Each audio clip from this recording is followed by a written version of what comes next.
Every species is well acquainted with the concept of death. It's the fate of every organic mortal being. From the moment we are born, a timer begins to tick to our eventual demise. This timer, tallied up on every day of birth, serves as a grim reminder to the reality of our existence, and how short, how frail, and how uncompromisingly fragile our lives can truly be.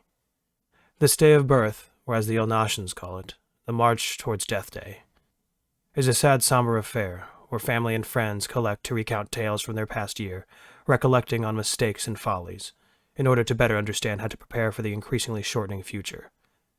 It is not a day of joy or jolly, and it is certainly not a day worth celebrating. Yet this universally accepted concept is seemingly missing on a small, out-of-the-way world who has only very recently joined the galactic community. A world of scientists and poets, of philosophers and writers.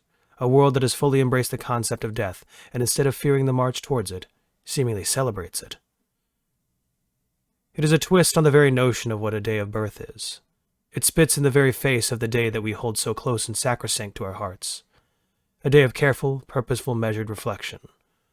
One where the blinds are drawn and all dress in somber colors, surrounded by soft, gentle music that encourages one to ruminate and ponder. A day where food is scarce and bland, and where all manner of beverages are replaced with simple, tasteless water.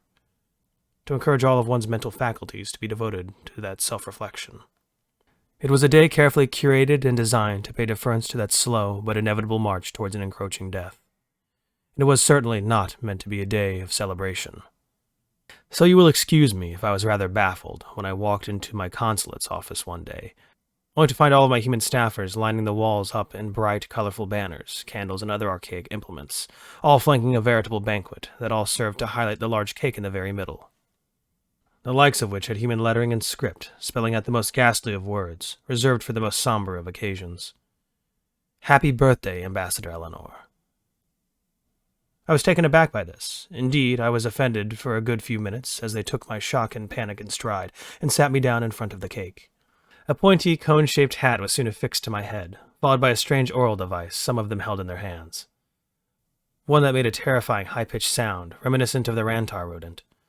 More burning candles and flares were lit up around me, as the candles atop the cake were lit up one by one, each representing the years I've spent living, and the years that have been whittled away into nothing. Yet there was something about this atmosphere that was strangely alluring. Whether it was the jubilant spirits or the colorful decor, something about this felt uplifting in a way. In a strange, almost unexpected way. I felt a deeper sense of connection and attachment to those who at this specific point in time purposefully looked beyond the prospects of death and the follies of my life, who instead all shared in the spirit of celebration for what seemed like the sake of celebration. As if it was a celebration of just merely being alive. Yet to celebrate my day of birth and my march towards the grave?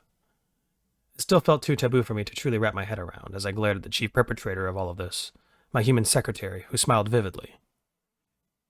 Happy birthday, boss. The human female spoke with a certain vigor as I let out a sigh of defeat. The humans marked their march towards death with a vibrant and unrepentant celebration.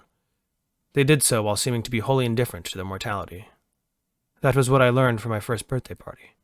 They held no deference for the march towards death, and the sanctity of this day as a day of reflection. But when asked if I would come back, if I would attend another such celebration, I had only one answer. Yes.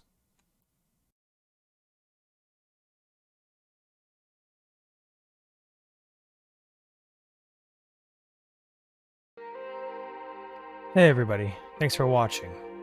Everything I used is in the description below. If there's a story you'd like to hear narrated, let me know and I'll reach out to the author and see if we can make that happen. Thanks again. It's a scary world out there. But remember, to be brave and look up, to seek the stars.